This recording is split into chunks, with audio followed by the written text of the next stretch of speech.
زیادہ ہے، میرا غصہ تھوڑا ہے. میری رحمت میرے غصے پہ سبقت لے جاتی ہے، جیت جاتی ہے. اور اسی رحمت کی وجہ سے انسان نے بخشنا ہے. انسان کو اس نے بخشنا ہے. انسان نے ہمارے اعمال، ہمارے کون سے اعمال ہیں، کس طرح کی عبادات ہیں، ریاضات ہمارے سامنے ہیں. اعمال کی وجہ سے ہم نے جنت میں نہیں جانا. ہم نے رب کی رحمت کی وجہ سے، فضل اور اس کی شفقت کی وجہ سے، مہربانی کی وجہ سے ہم نے جنت میں داخل ہونا ہے. سرکار دو عالم صلی اللہ علیہ وسلم نے فرمایا یجیء یوم القیامہ ناس من المسلمین بذنوب امثال الجبال فیغفرها لهم ویضعها علی الجرود والنصارى. یہ بھی حدیث مبارکہ آپ ذہن میں رکھیں کہ اللہ تبارک و تعالیٰ نے فرمایا، اللہ کے نبی نے فرمایا کہ رب نے فرمایا کہ قیامت والے دن لوگ آئیں گے اللہ کے یہاں، مسلمان اللہ کے پاس آئیں گے، لیکن آئیں گے کیسے؟ بذنوب امثال الجبال، بڑے پہاڑوں کی طرح ان کے گناہ ہوں گے. لوگ رب کی بارگاہ میں حاضر ہوں گے، مسلمان اللہ کی بارگاہ میں حاضر ہوں گے. ان کے گناہ کتنے ہوں گے؟ امثال الجبال، پہاڑوں جتنے گناہ لے کے آئیں گے، پہاڑوں جتنے گناہ لے کے آئیں گے. لیکن پہاڑوں جتنے گناہ، سمندروں جتنے گناہ ہم جتنے بھی لے کے جائیں، رب کی رحمت اس سے بھی بڑی ہے نا، اس سے بھی بڑی ہے. ان رحمتی سابقت غضبی، رب کی رحمت ہر چیز سے بڑی ہے. تو اللہ کے نبی نے فرمایا، رب فرماتا ہے لوگ آئیں گے، مسلمان آئیں گے اور پہاڑوں جیسے گناہ لے کے آئیں گے، لیکن میں ان کے بدلے میں یہود و نصارہ کو ان کے گناہوں کے بدلے جہنم میں ڈال دوں گا، ان کی بخشش فرما دوں گا. جنہوں نے میری توحید کا انکار کیا، جنہوں نے میرے ساتھ شرک کیا، کسی کو شریک ٹھہرایا، وہ لوگ جنہوں نے میرے قرآن کو پیٹھ دی، میرے نبی کو پیٹھ دی، میں ان کو جہنم میں دھکیل دوں گا. ان کے بدلے میں مسلمانوں کی بخشش فرما دوں گا، مسلمانوں کے گناہ معاف کر دوں گا. اللہ اکبر. مسند احمد شریف میں حدیث مبارکہ ایک روایت ملتی ہے کہ اللہ اہل ایمان سے ارشاد فرمائے گا، مومنوں سے، اللہ تبارک و تعالیٰ مومنوں سے فرمائے گا کہ کیا تمہیں میری ملاقات پسند ہے، مجھ سے ملنا چاہتے ہو، میری ملاقات تمہیں پسند ہے؟ ظاہر مسلمان مومن کہیں گے ہاں یا اللہ تیری ملاقات بڑی پسند ہے، ہم تو چاہتے ہیں تجھے دیکھیں، تیرا دیدار کریں. تو اللہ تعالیٰ فرمائے گا کیوں؟ یعنی اللہ سوال فرمائے گا کیوں چاہتے ہو میری ملاقات؟ تو وہ جواب دیں گے کہ اللہ ہم تیرے عفو و درگزر اور تیری مغفرت کی امید رکھتے ہیں. اہل ایمان سے سوال ہوگا، رب پوچھے گا کیا تم میری ملاقات کرنا چاہتے ہو؟ عرض کریں گے ہاں یا اللہ ملاقات کرنا چاہتے ہیں. وجہ کیا ہے؟ یا اللہ ہم نے سنا ہے کہ تیری رحمت بڑی وسیع ہے. یا اللہ ہم اس لیے ملاقات کرنا چاہتے ہیں کہ تیری مغفرت بڑی وسیع ہے. یا اللہ ہم اس لیے ملاقات کرنا چاہتے ہیں، ہم یقین رکھتے ہیں کہ تو لوگوں کو معاف کر دیتا ہے. جب رب یہ الفاظ مومنین سے سنے گا کہ یہ تو وہ اہل ایمان ہے جو بخشش کی امید اور آس لے کے بیٹھے ہیں، یہ تو وہ اہل ایمان ہے جو مغفرت کی باتیں لے کے بیٹھے ہیں.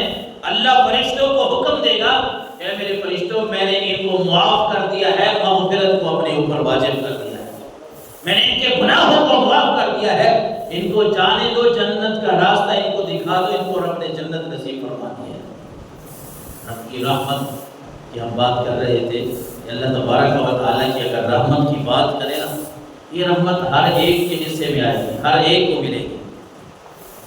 یہ رحمت ہر ایک کو اللہ تبارک و تعالیٰ، کیونکہ رب کی رحمت تھوڑی نہیں ہے، چھوٹی نہیں ہے، بلکہ میں عرض کر رہا تھا کہ دنیا میں ہر چیز کا کنارہ، ہر چیز کو آپ اپنی حدود میں لے سکتے ہیں، لیکن رب کی رحمت ایسی ہے، رب کی رحمت ایسی اور اتنی ہے کہ نہ آپ اس کا اندازہ لگا سکتے ہیں، نہ اس کو آپ تول سکتے ہیں. کوئی آدمی رب کی رحمت کو تول نہیں سکتا، ناپ نہیں کر سکتا، کہہ نہیں سکتا اتنی ہے اتنی نہیں، بلکہ رب کی رحمت اتنی ہے کہ بندہ گوار ہی نہیں کر سکتا. تو ایک حدیث رسول کا خلاصہ ہے نا، اللہ کے نبی نے فرمایا کہ رب بندے کو فرماتا ہے کہ تو جتنے بھی گناہ لے کے آئے گا نا، ریت کے ذروں کے برابر تو لے کے آئے، سمندر کی جھاگ کے برابر تو گناہ لے کے آئے، تیرے گناہ جتنے بھی ہوں گے میری رحمت اس سے بھی بڑی ہے، میری رحمت اس سے بھی وسیع ہے. میں اگر چاہوں گا تو تیرے ان گناہوں کو جو ریت کے ذرات کے برابر ہیں ان کو بھی معاف فرما دوں گا، ان کی بھی بخشش کر دوں گا. رسول اللہ صلی اللہ علیہ وسلم نے فرمایا ترمذی شریف کی حدیث ہے 2593 نمبر پہ، کہ اللہ فرماتا ہے قیامت کا دن ہوگا اور اللہ تبارک و تعالیٰ کی طرف سے حکم ہوگا اخرجوا من النار من قال لا الہ الا اللہ۔ پہلا حکم یہ ہوگا کہ میرے فرشتوں، جو مسلمان جہنم میں اپنے اعمال، برے اعمال کی وجہ سے، گناہوں کی وجہ سے چلے گئے ہیں، پھر اللہ فرمائے گا اخرجوا من النار من قال لا الہ الا اللہ۔ اے میرے فرشتوں، جس نے بھی میری توحید کا اقرار کیا تھا نا، جس نے بھی کلمہ پڑھا تھا، ان کو جہنم سے نکال کے جنت میں داخلہ نصیب فرما دو۔ فرشتے کہتے ہیں پھر اسی طرح ہوگا، جنہوں نے بھی لا الہ الا اللہ پڑھا ہوگا، اللہ کے حکم سے ان کو جہنم سے نکال کے جنت میں داخلہ ملے گا۔ پھر فرشتے کہتے ہیں وَكَانَ فِي قَلْبِهِ مِنَ الْخَيْرِ مَا يَزِنُ شَعِيرًا اخرجوا من النار من قال لا الہ الا اللہ۔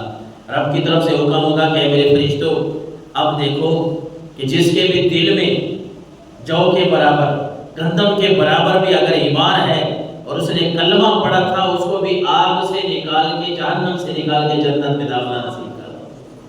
اور پھر اللہ کی طرف سے حکم ہوگا اخرجوا من النار من کان لا الہ الا اللہ وکان فی قلبہ من الخیر ما یزن ذرۃ۔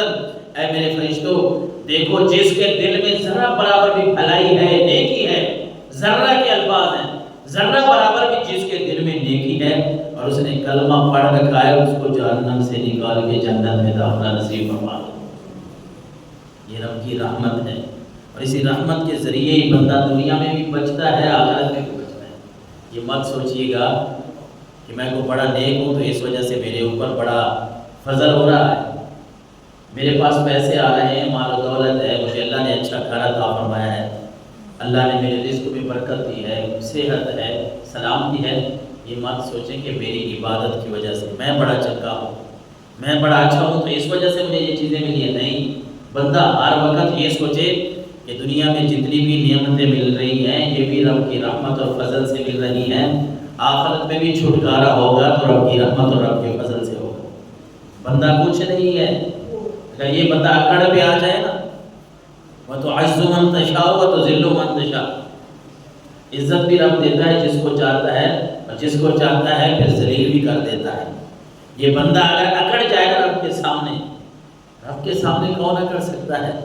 دنیا کو دکھانے کے لیے بھی اکڑ منع ہے، لوگوں کے سامنے بھی غرور اور تکبر منع ہے، اللہ کے سامنے اگر کوئی اکڑتا ہے، اللہ کے سامنے اکڑنے کا یہی مطلب ہے نا، بندہ دعا چھوڑ دے، دعا کرنا، بندہ مانگنا چھوڑ دے، اللہ سے آرزویں کرنا چھوڑ دے، اللہ سے مانگنا چھوڑ دیا، نماز پڑھنی چھوڑ دی، یہی فخر اور تکبر ہے اللہ کے سامنے۔ اور کیا ہے؟ پھر بندہ مصیبتوں میں گر جاتا ہے، پھر تکلیفیں آ جاتی ہیں، پھر آپ کہتے ہیں کہ یہ مجھے میرے اوپر فلاں نے چالو کر دیا، میرے کاروبار کو کسی کی نظر لگ گئی ہے، میرا یہ معاملہ آج کل بڑا بگڑا ہوا ہے، بس کسی سے دعا کروانی ہے۔ ارے آپ نے کبھی یہ سوچا ہے یہ معاملات جو ہمارے بگڑے ہیں، میرے کاروبار سے جو برکت چلی گئی ہے، کہیں یہ تو نہیں کہ میں نے تو رب کے سامنے مانگنا ہی چھوڑ دیا ہے، کہیں یہ تو نہیں ہے کہ میں تو رب کے سامنے جھوکتا ہی نہیں ہوں؟ ارے رب کی رحمت بڑی وسیع ہے، آپ آ کر تو دیکھیں، ہم رب کے سامنے جھک کر تو دیکھیں، اس سے مانگ کر تو دیکھیں۔ مانگنے کی دیر ہے، اس کے دینے کی دیر نہیں، بس مانگنے کا ڈھنگ آنا چاہیے، طریقہ آنا چاہیے۔ یہ نہیں ہے کہ بس رٹے رٹائے الفاظ جو ہے وہ نماز کے لیے ہم آئے، نماز کے بعد دعا ہوئی، ہم نے ہاتھ کھڑے کیے، بس آمین کے 2 لفظ 2 جملے کہہ دیے اور پھر منہ کے اوپر ہاتھ پھیر کے چلے گئے، اس چیز کا نام دعا تو نہیں ہے نا۔ دعا تو یہ ہے کہ بندہ دل سے اپنے رب سے باتیں کرے، گفتگو کرے، اپنے رب سے کلام کرے کہ یا اللہ یہ مشکل پیش آ گئی ہے، یہ میرا مسئلہ ہے، یا اللہ اس مسئلے کو حل فرما، میری یہ پریشانی ہے، رزق کے مسائل ہیں، میرے رزق میں برکت عطا فرما، مجھے اولاد چاہیے۔ بندہ جب اپنے رب کے سامنے گڑ گڑاتا ہے نا، روتا ہے، چلاتا ہے، کبھی انسان مسجد کے کونے میں یا گھر کے کونے میں، گھر کی چھت کے اوپر، کسی بھی اکیلے تنہا جگہ پہ اس رب کے سامنے رو کے دیکھیں تو صحیح۔